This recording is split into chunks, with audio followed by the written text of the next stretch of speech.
Video like जरूर कर लीजिए और ऐसे वीडियो लगातार फ्री में पाने के लिए चैनल को तुरंत सब्सक्राइब कर लीजिए और बेल आइकन को जरूर टैप कर लीजिए ताकि आगे भी सारे वीडियो आपको मिलते रहे। यूट्यूब में फॉलो करते हैं तो प्लीज ये वाला फ्री टेलीग्राम चैनल जरूर ज्वाइन कर लीजिएगा। सारे नोटिफिकेशन सारे अपडेट यहीं पे आते हैं, ध्यान रखिए। नमस्कार दोस्तों, स्वागत है ऑनलाइन एग्जाम प्रिपरेशन पर which is the part of study for civil services. दोस्तों, हमने पॉलिटी का जो सीरीज़ है वो उसको स्टार्ट किया था, जिसमें हमने सबसे पहले देखा था कि हमारे जो संविधान है, संविधान में 22 भाग हैं जिनमें 395 अनुच्छेद हैं। ठीक है, तो हमें इन 395 अनुच्छेद के बारे में जानना है कि किस अनुच्छेद में क्या बताया गया है, क्योंकि अनुच्छेद से प्रश्न पूछे जाते हैं। आपसे पूछेंगे न्यायालय किस अनुच्छेद में है, या फिर आपसे पूछ लेंगे राष्ट्रपति की शक्तियाँ किस अनुच्छेद में दी गई हैं।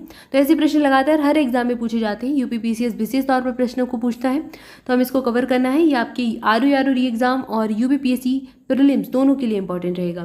तो चलिए शुरुआत करते हैं। सबसे पहले बात करते हैं आर्टिकल 1 की। अनुच्छेद 1, इसमें संघ का नाम और राज्य क्षेत्र का वर्णन है। अनुच्छेद 2 में नए राज्यों का प्रवेश या फिर स्थापना।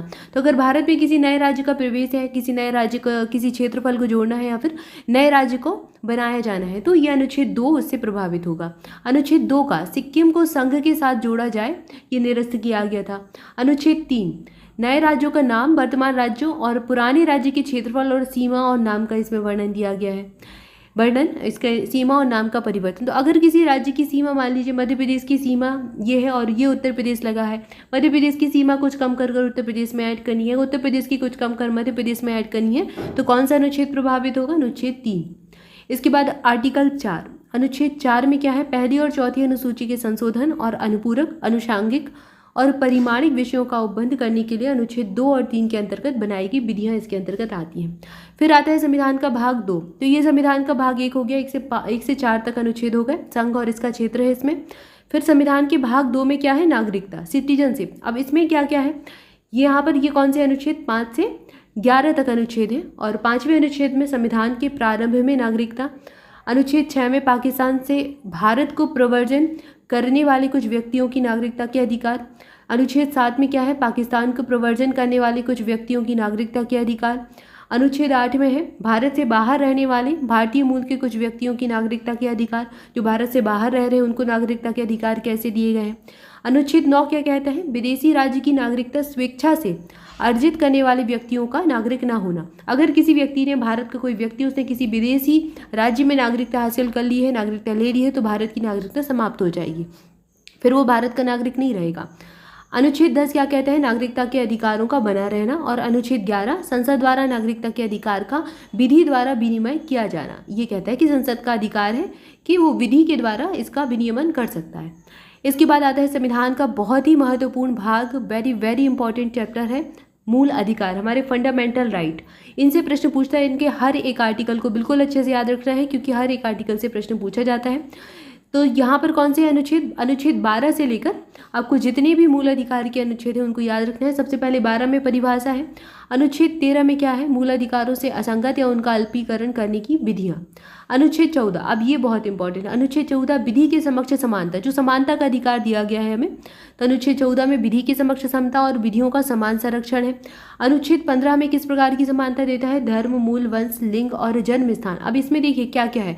धर्म है, मूल वंश है, लिंग है, जन्म स्थान है और आधार पर विभेद का प्रतिषेध करता है संविधान। अगला है 16, अनुच्छेद 16 है लोक नियोजन के विषय में अवसर की समानता दी गई है। अनुच्छेद 17, ये वही छुआछूत वाला है, अस्पृश्यता का अंत करता है और उसका आचरण निषिद्ध करता है। यहाँ पर आपको एक शब्दावली मिलती है, छुआछूत का अंत। छुआछूत का अंत, ये एमपीपीएससी वगैरह में काफ़ी प्रश्न पूछा गया है, तो ये शब्द भी इसी के अंतर्गत आ जाएगा। तो छुआछूत का अंत संविधान के किस भाग में है?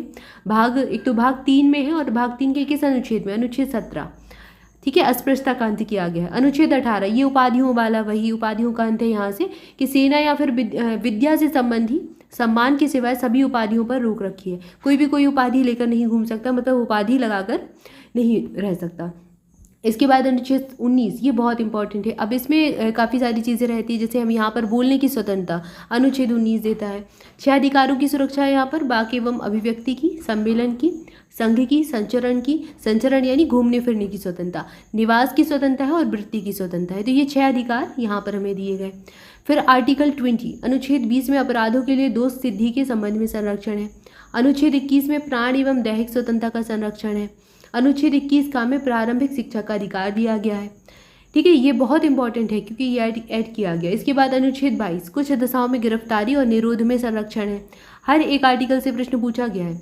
अनुच्छेद 23 में क्या है, बलात्श्रम और मानव की दुर्व्यापार पर निषेध किया है। अनुच्छेद 24 वेरी वेरी इंपॉर्टेंट, सबसे ज़्यादा प्रश्न ये पूछा जाता है, कारखानों में बाल श्रम आदि का निषेध। तो जो छोटे बच्चे हैं उनसे कारखानों में बाल श्रम नहीं करवाया जा सकता। किस अनुच्छेद के अंतर्गत, अनुच्छेद 24, ये हमारे फंडामेंटल राइट है।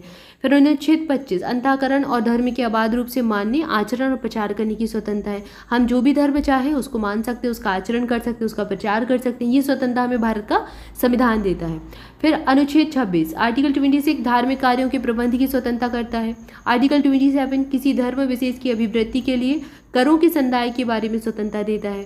अनुच्छेद 28 कुछ शिक्षा संस्थानों में धार्मिक शिक्षा या फिर धार्मिक उपासना में उपस्थित होने के बारे में स्वतंत्रता देता है।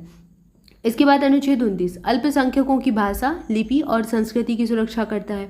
अनुच्छेद 30 शिक्षा संस्थाओं की स्थापना और प्रशासन करने का अल्पसंख्यक वर्गों का अधिकार है। अनुच्छेद 31 संपत्ति का अनिवार्य अधिकार। तो पहले जो संपत्ति का अधिकार है वो फंडामेंटल राइट था, इसके बाद इसको निरस्त कर दिया और इसको कहाँ पर डाल दिया, कानूनी अधिकार 300 का में परिवर्तित कर दिया, तो ये निरस्त हो गया। फिर 331 का में क्या है, संपदाओं आदि के अर्जन के लिए उपबंध करने वाली विधियों की व्यावृत्ति। 31 खा में क्या है, कुछ अधिनियम और विनियमों का विधिमान्यकरण। 31 गा में है कुछ निर्देशक तत्वों को प्रभावी करने वाली विधियों की व्यावृत्ति। 31 घा में है राष्ट्र विरोधी गतिविधियों के संबंध में कानूनों का बचाव, इसको निरस्त किया गया। अनुच्छेद 32 ये बहुत इंपॉर्टेंट है, ये रिट्स के बारे में बताते हैं। रिट दी गई है, रिट सहित मौलिक अधिकारों को लागू करने के उपाय। इसके बाद है 32 का, अनुच्छेद 32 के अंतर्गत कार्यवाहियों में राज्य अधिनियमों की संवैधानिक वैधता पर विचार नहीं, इसको निरस्त किया गया। अनुच्छेद 33 इस भाग द्वारा प्रदत्त अधिकारों का बलों आदि को लागू होने में उपांतरण करने में संसद की शक्ति के बारे में बताता है। अनुच्छेद 34 में क्या कहा गया है, जब किसी क्षेत्र में सेना विधि प्रवृत्त है तब इस भाग द्वारा प्रदत्त अधिकारों पर निर्बंधन किए जाएंगे। और अनुच्छेद 35 इस भाग के उपबंधों को प्रभावी करने का विधान। तो अनुच्छेद 12 से अनुच्छेद 35 तक याद रखना है कि मौलिक अधिकार भाग 3 दिए गए हैं और मौलिक अधिकार कौन कौन से हैं, क्या क्या इसमें बताया गया है कि कौन से अनुच्छेद में कौन सा मौलिक अधिकार है, ठीक है ना। इसके बाद आते हैं हमारे राज्य की नीति निर्देशक तत्व और ये भाग 4 में आ जाते हैं। तो अभी आज के लिए इतना ही, भाग 3 तक हमने पढ़ा है। अगली वीडियो में हम भाग 4 का देखेंगे। जुड़े रहे चैनल के साथ, वीडियो को लाइक जरूर कर दें, चैनल को सब्सक्राइब भी कर लें। और अगर आप हमारे पेड बैच से जुड़ना चाहते हैं या फिर आप कोई भी PDF लेना चाहते हैं तो ये नंबर दिए गए स्क्रीन पर, इन पर कॉल करके आप इन्फॉर्मेशन ले सकते हैं। ये नंबर दिए गए हैं आपको 3 नंबर, किसी पर भी कॉल करके जानकारी ले सकते हैं या फिर आप डिस्क्रिप्शन को फॉलो कीजिए या फिर आप हमारा study for civil services application install कर लीजिए। एप्लीकेशन की लिंक भी आपको डिस्क्रिप्शन में मिल जाएगी। एप्लीकेशन पर भी आपको हमारी सारी इन्फॉर्मेशन मिल जाएगी। Thank you for watching this video. Thank you so much.